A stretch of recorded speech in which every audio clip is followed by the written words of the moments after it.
It's 5 o'clock.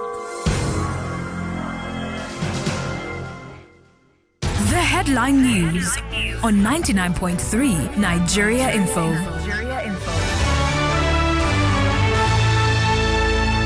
Of the Islamic movement in Nigeria, Sheikh Ibrahim El-Zakzaky, is expected to depart the Nnamdi Azikiwe International Airport in Abuja in the next few hours to India for medical treatment. Nigerian youths joined others across the world today to observe the International Youth Day.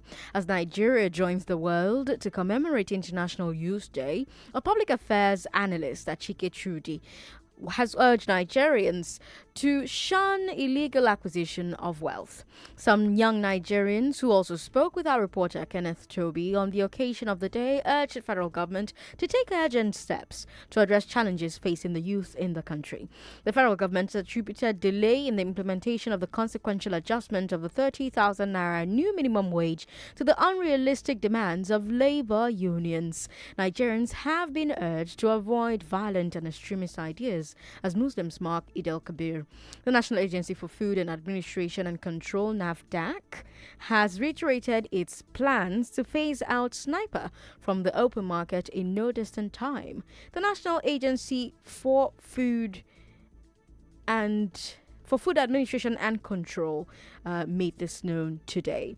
A 21-year-old Norwegian man has appeared in court in Oslo, later back at the Libyan capital's sole functioning airport. The Nigeria Football Federation has assured Nigerians of a good outing for both the national under-20 male and female teams at the 2019 African Games in Rabat, Morocco. And those are the headlines that we are tracking at this hour. We'll bring you more stories at 6. Details of some of those headlines that you've just heard during our 6 p.m. bulletin. Whenever you hear the 5 p.m. news, you know it's time for the big hard fact. And that means that from now until 6, we're diving deep into one big issue in Nigeria today. This week, every episode of the Big Hard Fact will look at one government ministry. And we're doing this as part of our build-up to President Buhari's announcement of portfolios for his ministers, whom the Senate has approved. And today we are looking at defense. I am Sandra Ezekwesili. This is Hard Facts on 99.3 Nigeria Info. I'm Aghogho. All right, today's big hard fact. In the 2019 budget, the Defense Ministry has the third highest capital expenditure with 158.1 billion naira, and the third highest recurrent expenditure with 430.8 billion naira.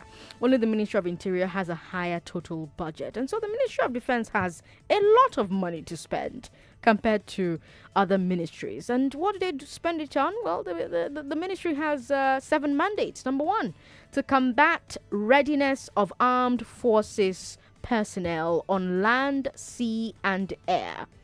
To balance in arms and personnel to meet needs of internal and external security. Number 3, welfare of men of the armed forces in terms of training, accommodation, healthcare, and other benefits to boost morale. Number 4, to enhance the capabilities of Nigeria's defense industries to reduce dependence on foreign supplies. Number 5 is promoting a collective defense system through bilateral, sub-regional, and continental cooperation. Number 6 is to contribute towards peace and stability in the world through the United Nations, the African Union, and ECOWAS. And number 7 is formulation and execution of the national defense policy. So for the rest of the hour, we're going to be looking at how the Ministry of Defense works to achieve these mandates. We've told you about its budget. I mentioned that it's 158.1 billion and 430.8 billion. So let's look at what the Ministry of Defense is planning to do with that money according to the budget and how closely this fits its mandate. Aghogho, who's joining us for this conversation? All right, so Roy Wamian Odi Ohidevie is a security expert, is also the Chief Executive Officer of August I. And he will deal in a number of talking points we're having, which will look very importantly at some of the core objectives of the Ministry of Defense, which looks in how it maintains the armed forces welfare as well as keeping them in a state of preparedness, land, sea, as well as air. And very importantly also to look at what sort of sophistication, Sandra talked about, of the country's defense industries in order to reduce the country's dependence on foreign sources of supply. All right. Well, while we're waiting to get in touch with Roy, I never know how to say the surnames. So I want to know anyone who's come from Edo State and you see the consonants more than the vowels. You know, this I never know how to say the surnames, so I'm not going to bother. I'm not going to try so that I don't embarrass myself, you know. But when I was researching for this subject, Aghogho, I looked at these mandates that the Defense Ministry has, and all of this money that it has to spend compared to other ministries, and it raised a lot of questions that I am pretty sure Roy is going to have answers to. So I mentioned as our big hard fact that the Defense Ministry has the third highest capital expenditure, 158.1 billion naira, and the third highest recurrent expenditure, 430.8 billion naira. Only the Ministry of the Interior has a higher total budget. And then you look at their mandates. The first thing there is to combat readiness of armed forces personnel on land, sea, and air. The second thing there is to balance in arms and personnel to meet the needs of internal and external security. The third thing that is their mandate is the welfare of the men of the armed forces in terms of training, accommodation, healthcare, other benefits to boost morale. That particular one struck me because I remember the Chief of Army Staff saying a few months ago, that the morale of the army was low, and that's what's affecting the fight against terrorism. And then you come to number 4 that talks about enhancing the capabilities of Nigeria's defense industries to reduce dependence on foreign supplies. Reminds me of the Biafra War and how the Biafran side were able to build their own weapons right here in the country. So it means that we're capable of doing that. So why are we not? We are actually, you know, but it's whether we can. No, why are we not to the capacity that we should, be able because to? There have been a number of rollouts of tanks and Humvees made in Nigeria. I did catch a couple of. In fact, the last 2 Army Day celebrations, I saw them, and the Chief of Army Staff then, Lieutenant General Tuko Burote, had boasted that very soon we not only will have sufficiency with local, but we also will be looking at how to make that happen to neighboring West African countries. This is part of the objectives of Ministry of Defense, tied to one of the areas we thought that we are doing very well in, which sort of had put Nigeria in a position to think that we can take on the rest of the world because of what we had done with the ECOMOG days and all of that. But the insurgency by Boko Haram has put us in a different light all of a sudden. Because now we suddenly realize that we didn't have enough supplies, and then at some point, I mean, even up till a couple of months ago, you still had the Boko Haram terrorist attack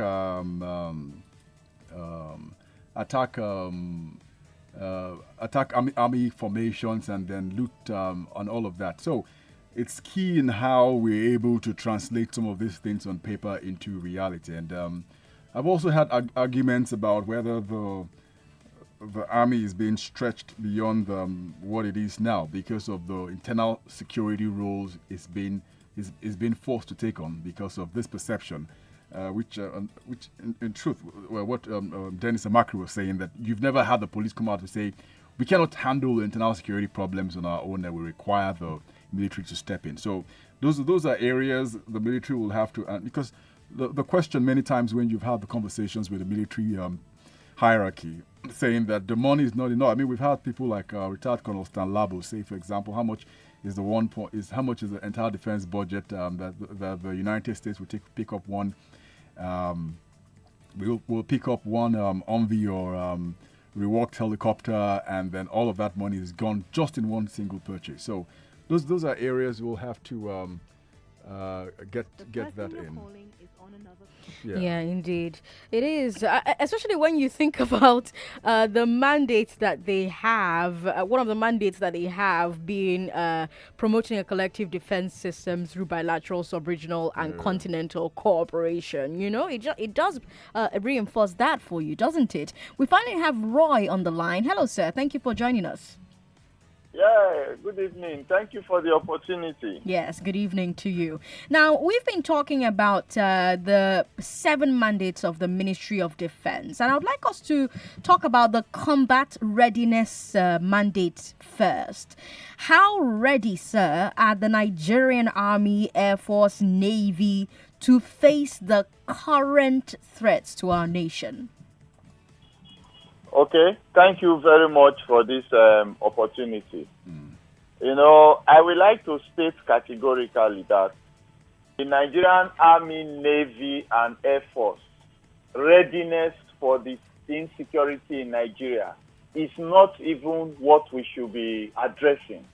We should be addressing the readiness of the internal security architecture. The Air Force and the Army and the Navy are particularly for external aggression. Now look at the internal security architecture. You talk about the police, you talk about the DSS, the immigration, the EFCC on cyber and financial crimes, and all of that. You see, we have turned our attention to the protection from aggression from outside the country, and we are already mitigating opportunities for this internal protection system to be strengthened. That is why you are seeing all these problems we have. The budget alone for the police is supposed to be either in par or higher than that of the army as we speak right now. The budget for internal security must be higher than the military right now. Why? Because attention is not on neighbors' aggression. Neighbors' aggression has been contained more with the international and global agreement and treaties. The ECOWAS is there, the ECOMOG is there, the United Nations are there. These are bodies that have held ground that nations cannot just walk into another country again. And those are the pure reasons why you actually needed the military per se, the Air Force, the Army, and the Navy. Yeah, which is why what I asked was the current threats to the nation. So, for instance, the current threat to the nation is directed to the police. Attention should be given to equipping the police, motivating the police, training the police. I'm a retired military personnel. I know what it takes for us to leave our barracks, to leave our designated mandate to go into policing. It's not the army's role to police. And that is why you are having all of these issues you are having. Pump funds into electronic security, pump funds into intelligence gadgets, pump funds into the training schools, make them excellent platforms for turning out graduate level police officers. Turn funds into international training and exposure. Pump funds into welfare for their wives, for their families, for the barracks that they live. By the time you do all of that and put in countermeasures against fraud, against them taking bribes, and all of that, you will see a system that will curb all these internal security issues. Yes, but Roy, counterinsurgency falls under the responsibility of the military, however, not the police. How combat ready is the military to face Boko Haram insurgency? Counterinsurgency, as we speak, in the global Western world, is not fought by the military. Counterinsurgency, to the extent where the insurgents hold ground, they hoist flags.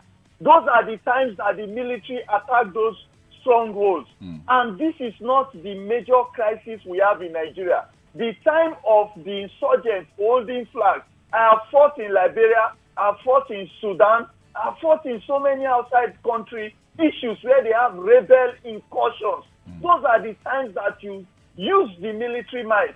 What we have in Nigeria now, you don't need the military. We are only weakening the military by exposing them to the rigmarole and the politics of money and bribery and corruption that the civilians are playing against the military personnel. So what we are you say, exposing them against the weaknesses that exist within this space.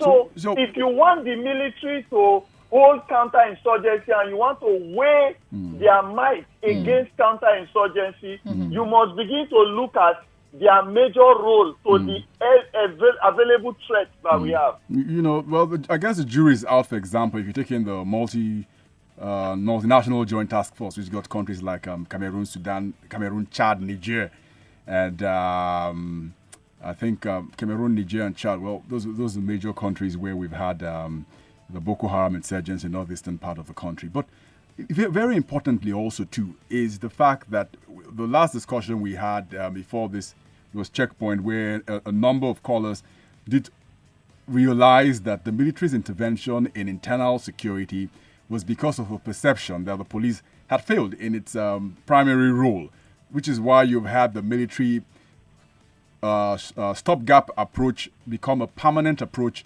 in resolving security issues. Take, for example, the Niger Delta, where you've had a number of groups report, say, for example, for peace to come to Niger Delta, withdraw the military from all the major considered flashpoints. But that hasn't happened. I mean, you've had 4 years of this administration go by, and PANDEF's key demand was never met. So, do you still think it's possible to have internal security in this country when the mindset of the government or every other governor or anyone in the executive position considers the military part of the internal security architecture and is moving funds that way? Okay, I like your approach. You see, the military that we have right now and the military that is being presented by these African countries that you mentioned, it is a mix of persons that have come into wearing the uniform without knowing the appropriate responsibilities.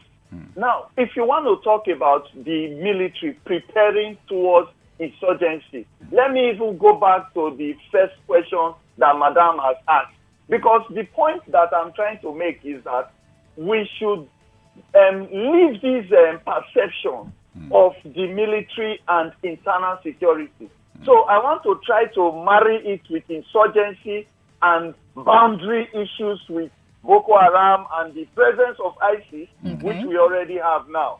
Okay, because we are looking at two types of terrorist threats now. The terrorists from ISIS presence and the terrorism from Boko Haram presence. And both of them has factions. The Boko Haram has factions, the ISIS itself has factions. I will tell you categorically that our military facing this threat, which is already a global challenge, I can give them 40% as a score. How do I come about that percentage? The type of technology that we deploy. Right now, as I speak with you, the Boko Haram and the ISIS kind of approach to terrorism is technological based.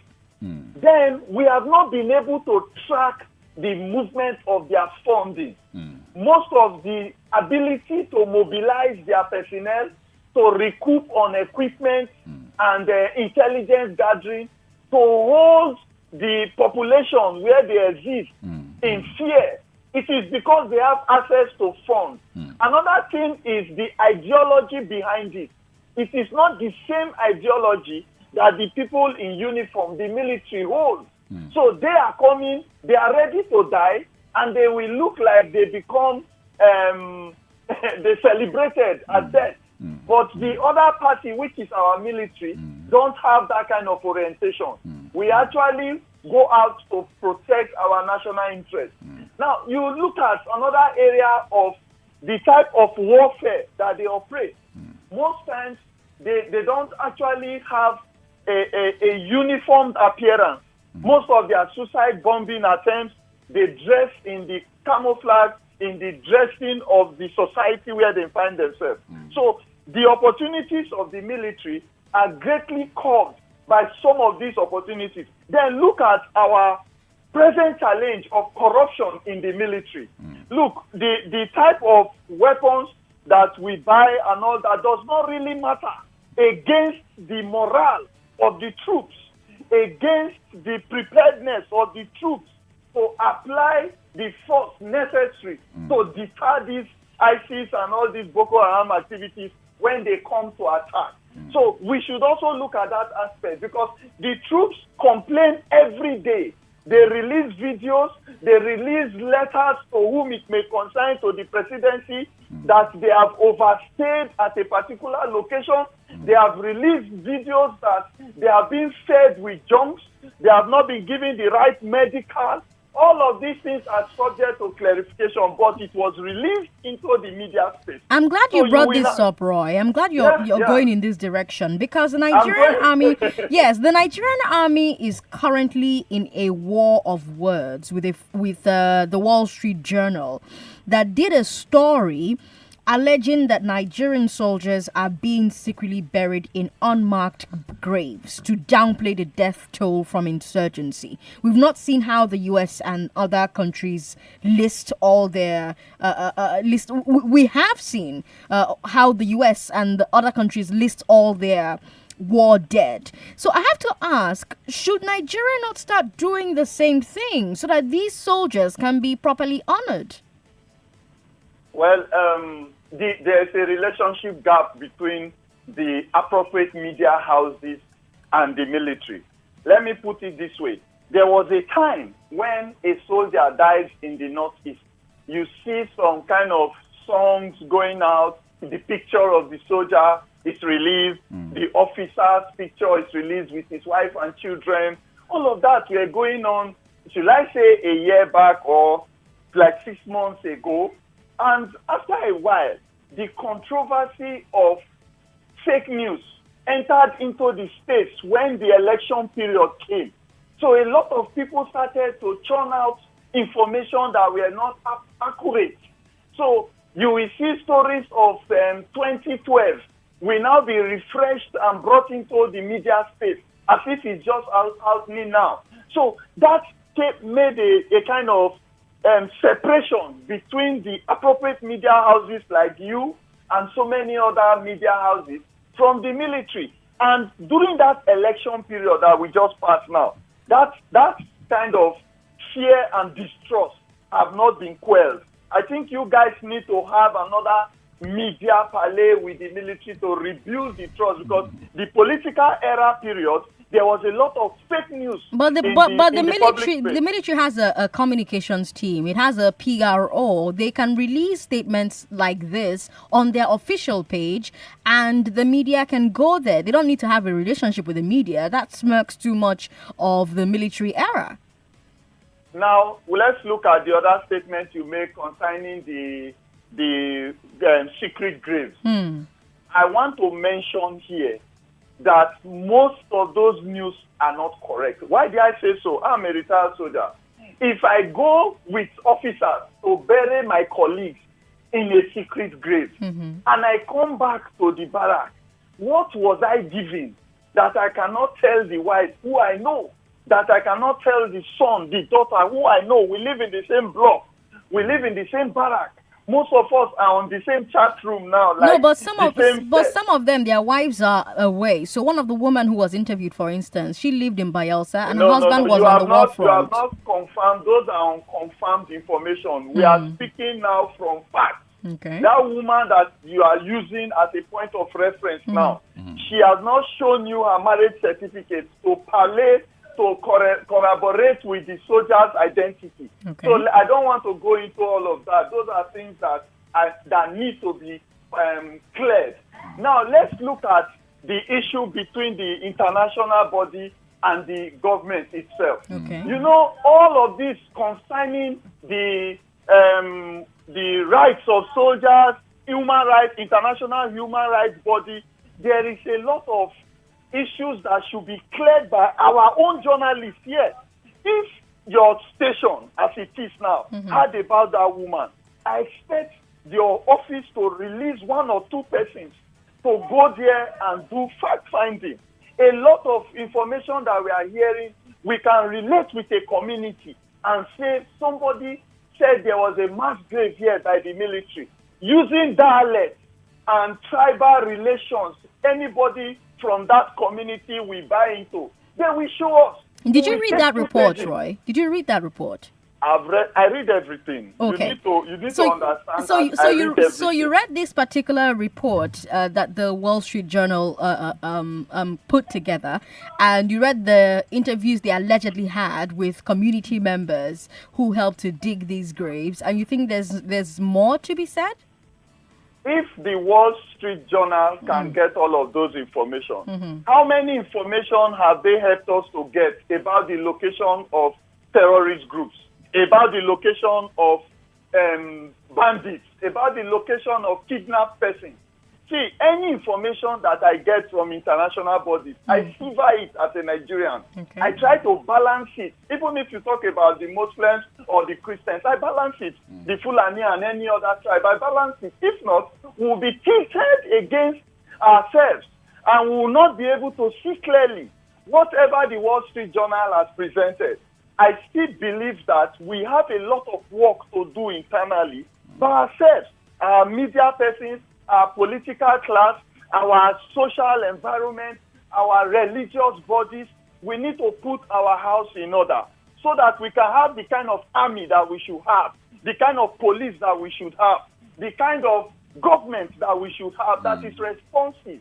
You know, once you can push yourself towards fact-finding within, you will be able to balance all of this. And the international community cannot put you against yourselves.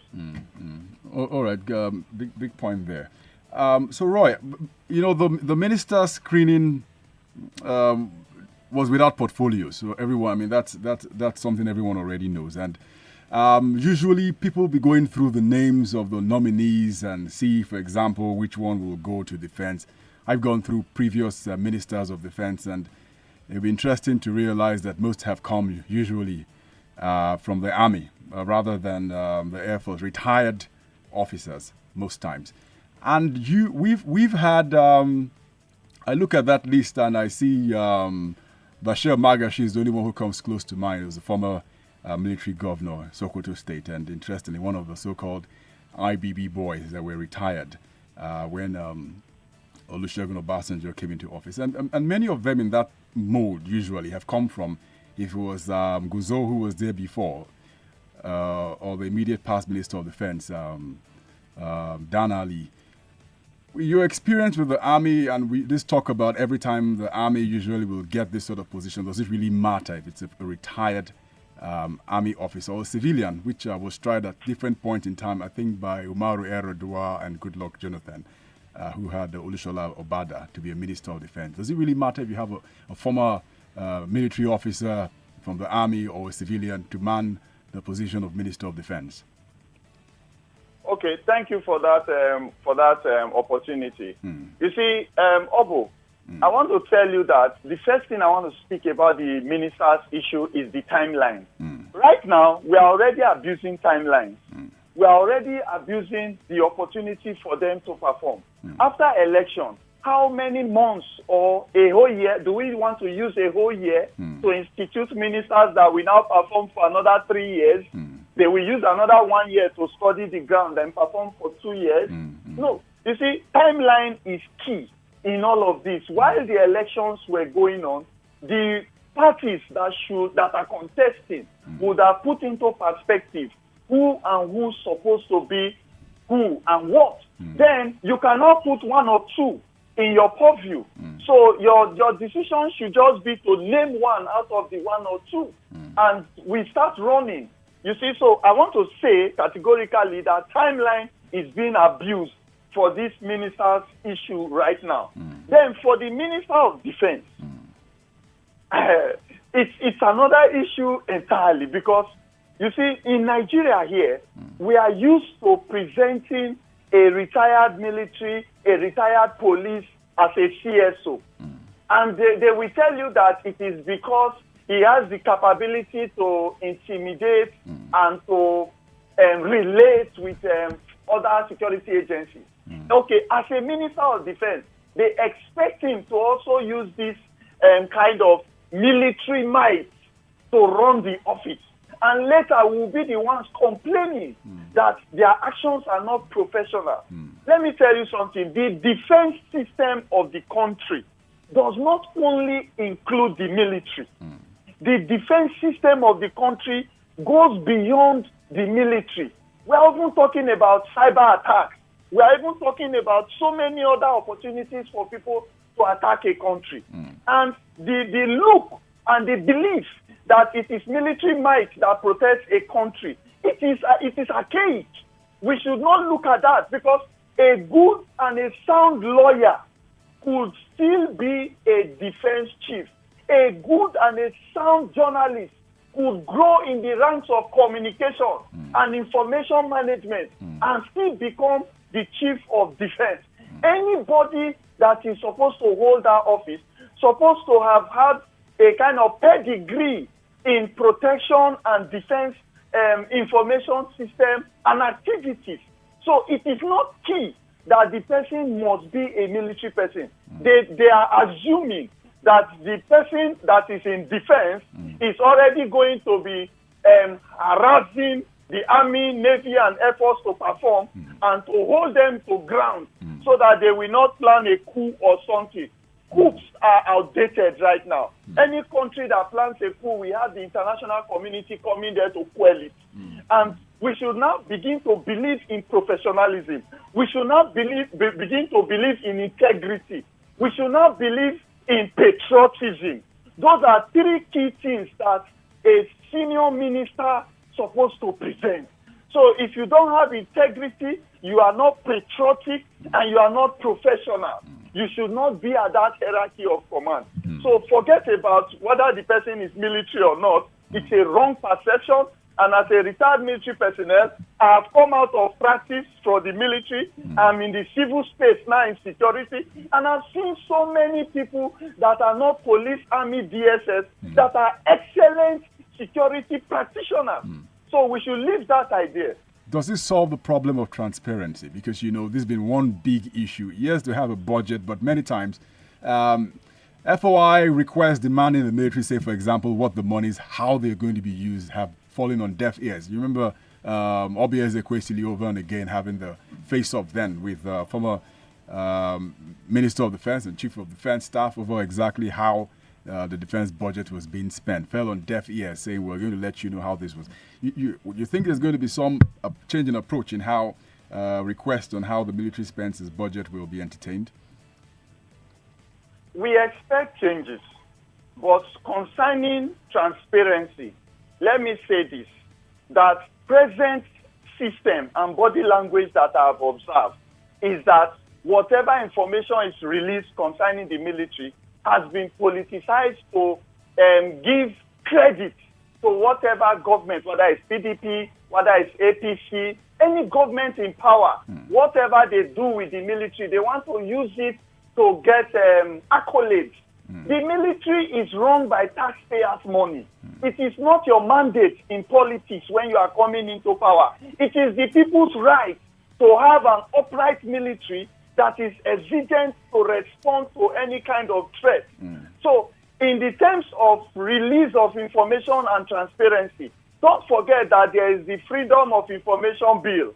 And that bill itself has been weakened by the veto power of the executive. Most times the executive comes with its veto power to stop some information from being accessed. So in the country right now, I want to advise that whoever is coming as the chief of defense staff or whatever, the minister of defense, you should look at procurement strategies that will involve the country where you are buying the equipment from, the supplier and the manufacturer of the equipment, and CBN crediting the supplier directly from source. Whoever is now the facilitating company, you are supposed to have an MOU with that country or that manufacturer, and you are supposed to get your own profit from the manufacturer for facilitation. So those things can come to Nigeria direct from manufacturer and the CBN will credit them directly. All of those will encumber a lot of opportunities for people to bring in stupid equipment or go and boost the amount into exorbitant prices. So if we need to look at transparency in that aspect, we should begin to think of how to deal directly with manufacturers for military equipment. They could even supply you 10 fighter jets before you will even finish the payment, because they know that they have an agreement with the CBN to say, okay, every quarter, certain amount is released to the company that is manufacturing the jet. But what we do in Nigeria, an individual will just go and register a company without any information of previous transactions. And they will use that company to go and be buying armored vehicles, to buy this and that from other countries. And those are the areas that the fraud and the transparency get derailed. You know, Roy, the only ministry with a higher budget than defense is the Interior Ministry. Interior, of course, controls the police and other security agencies. And last week we saw a case of soldiers killing policemen during an operation. I have to ask, how well do the Interior and Defense Ministries coordinate their security activities with each other? If I am in the Ministry of Interior, I will look at the years of dilapidation. I will look at the most active and the widely spread presence of which of the arm I control. If the EFCC is under them, the DSS is under them, and the police becomes key, because if the EFCC need to operate DSS, all of them float on the platform of the police. The police is supposed to have presence in every nook and cranny. That should be a sole target of anyone that wants to run the Ministry of the Interior.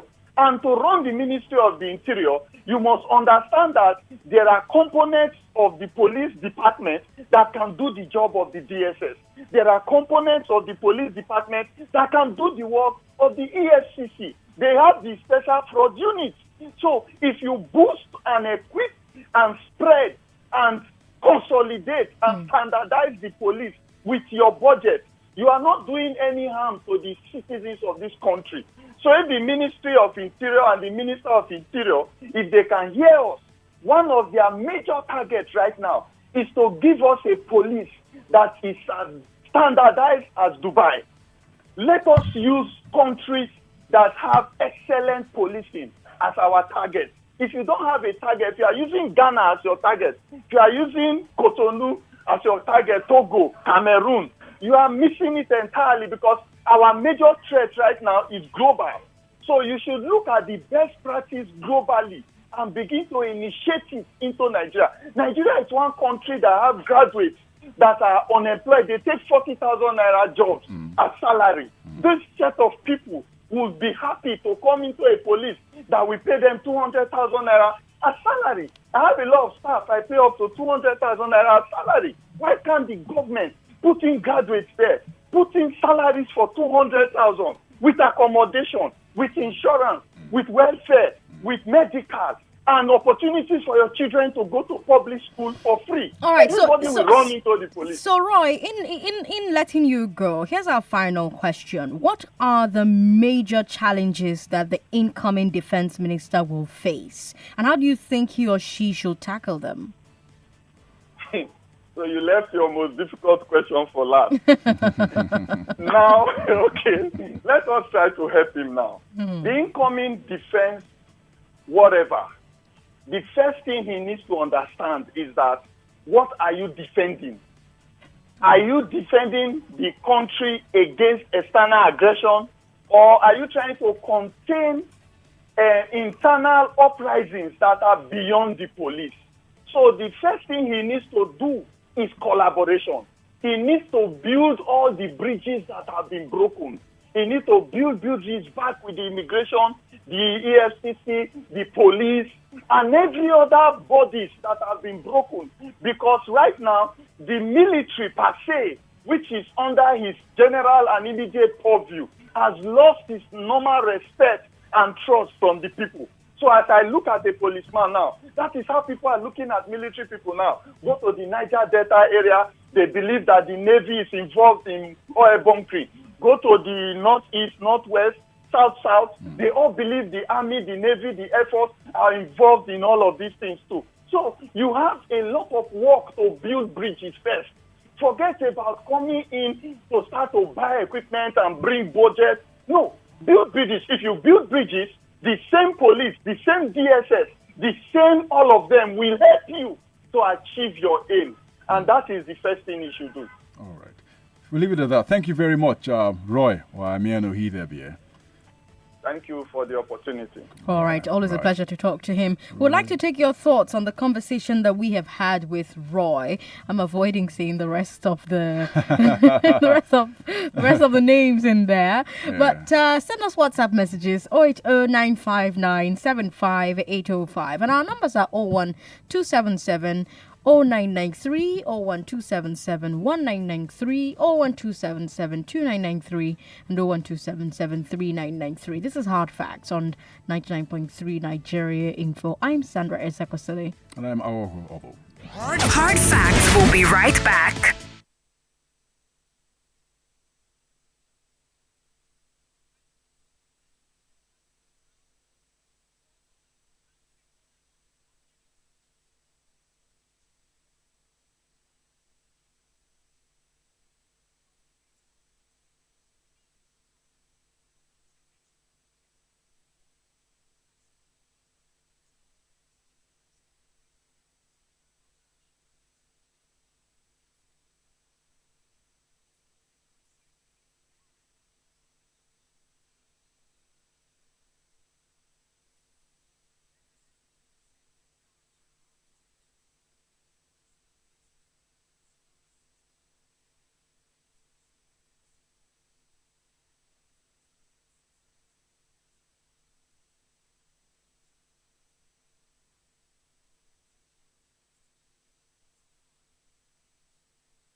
Is a paid announcement.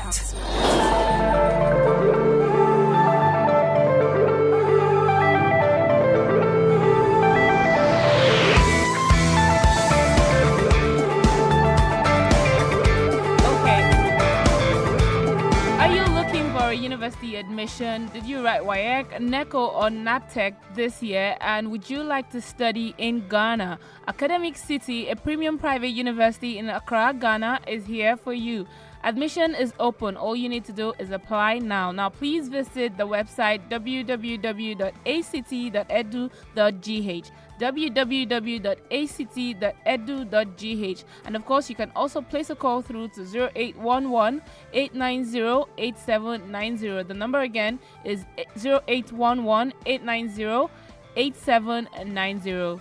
Place a call for more information.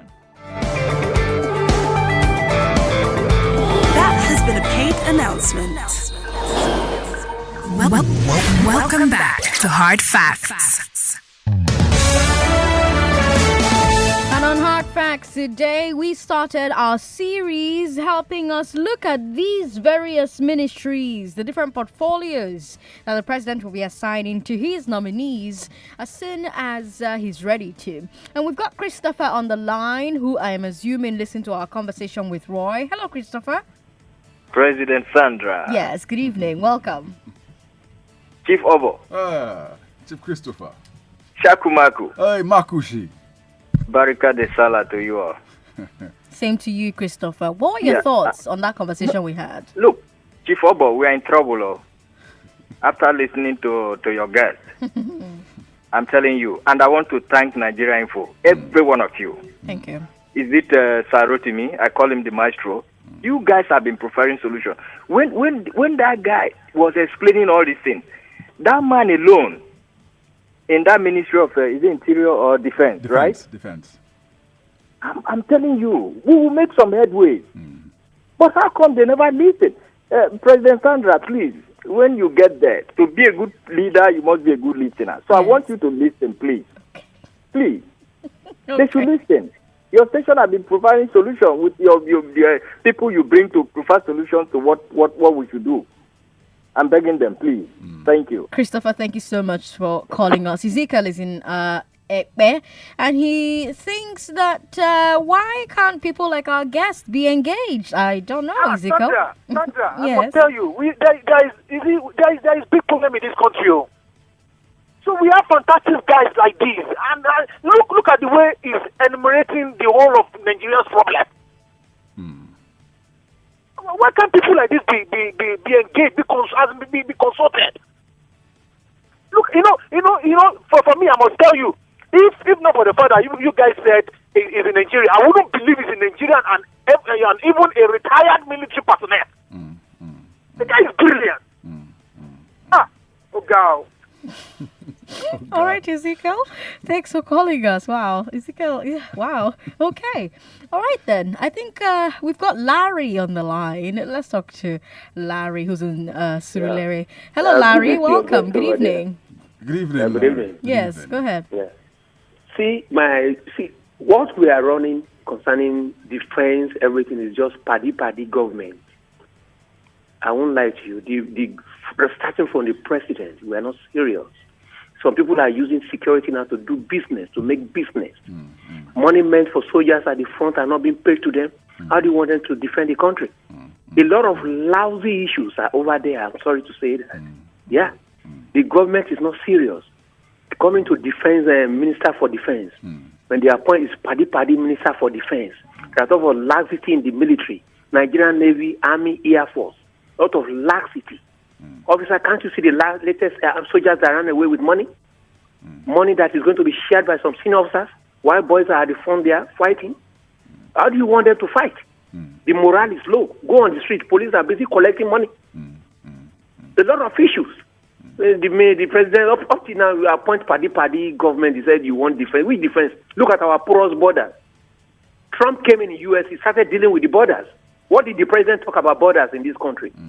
People just infiltrating Nigeria anyhow, from different arms coming in from different angles, all over our border. What are the soldiers going to do? Soldiers that you are not paying their allowances? My brother, we are joking. Thank you, my brother. Thanks for calling. AB is in Shango. He wants to commend our guests. So, AB, go ahead. Yeah, my second. Good evening. How are you again? Once more. Yes, welcome. Yeah, I think I want to really commend Roy that you brought. Right. This is the type of a man we need in our nation to become a minister of defense or to handle the minister of police affairs. Because this is a man who has the onions. I think I still remember there's one man again you brought once, Colonel Yam. These are people who have the pedigree, who can handle security matters. But look at the people you imagine now, the people they now want to put as ministers. These are people that, I'm not looking at them that they are going to perform anything. It's going to be party, just like Baba said, he wants to work with those who know. They are the same. I want him to look at this man. In fact, when the man was talking to us, I was so happy. I expected if this man become Minister of Defense, we'll get it right. God bless Nigeria in Jesus' name. Thank you for calling us, AB. We've got Hope, who's in Ibejuleki, says the guest has said it all. It's left for the Nigerian government to adhere. Tell us more, Hope. Good evening. Good evening. Good evening, Hope. Yeah, Mr. Roy has said it all. And if Nigerian government has ear to hear, let them hear. It's a pity that the whole thing is happening in this way, and we all kept quiet watching it. It's a pity for Nigeria. Thank you so much. All right, Hope, thank you very much for calling us. We've got more calls. Hello. Hello, good afternoon. Good afternoon. I am Ezedum from Surulere. Hello, Ezedum. Good evening. Thank you very much. Your guest spoke very, very well. But I want to just add this. I want to say that the number of Boko Haram and bandits put together is not higher than the number of our security forces. This is where intelligence is important. I want to ask why our security forces are yet to stop all these problems, security challenges in Nigeria is because of the BSS, which is supposed to be more interested in gathering intelligence. DSS is more interested in fighting political war and government enemies. Example, the share fight which DSS involved and other political matters is making DSS to deviate from their core mandate. So involving DSS and police, in fact, our police is even more interested in fighting government enemies. So if there is a political will, a selfless mind to solve security challenges in Nigeria, number one, the president should do is to have the political interest. Are you ready to solve the political? Are you ready to solve the security issues in Nigeria selflessly? Reform the security, insulate the security forces from the politicians. Once you do this, everything will stop. I like where your guest mentioned the reform in purchasing of arms. The government should also put a reform there. We know the best standards, and we know the people. We know that Nigeria can do it, but there's no political will. If the president has the political will, he will do it. So the army and police and DSS, their non-performance is because of the president is lacking the political will to reform the security forces. That is what your guest did not say. The political will is lacking. After 4 years, if your army chief is not bringing solution, you pay another person. Why Sowore and other Nigerians are protesting is because of the president is showing the lack of political will. Even if you appoint me as a defense chief, I will give you 1 year master plan that will solve all these problems. There should be a national security master plan where states and federal government should be involved in funding technology. CCTV must be invested in. Police cannot be everywhere. We cannot continue to run a court and nail security forces. All right, Ezedum, let's give other people a chance to contribute. Somewhere before they start to change the button. Yes, indeed. Right, thanks for calling us. We've got messages on WhatsApp. There are several. Let me run through them as quickly as possible. Kingsley says he wants to commend Roy. He's a man we need. Is intelligent. Umar from Egbeda says, I'm shocked to my marrows that since May, despite all those security issues, the president still has no ministers in place. How will things improve? Zed Cisse says, we have everything needed to build a nation that will be the envy of other nations, but we have a leadership that isn't open to new ideas. Orim from Victoria Island says, Nigeria's problem isn't corruption, but discipline which we lack as a people. If we punish people whenever they default in any institution or office that they are meant to manage, others will learn to take their job seriously. It's the way to greatness. I'm wondering if President Buhari didn't know this, your guest, because this man deserves to be Minister of Defense. Joshua from Waterside. Christian from Lawansin says that this current administration has superiorized. I've never heard that word before. Well, maybe he meant to say that this administration has placed the military as priority over the police, and they aren't ready to change. Is there no security policy in Nigeria as of today? No wonder the army will see themselves as internal security work. I take one more and leave the rest. Okay, this is not with respect to the Revolution Now message.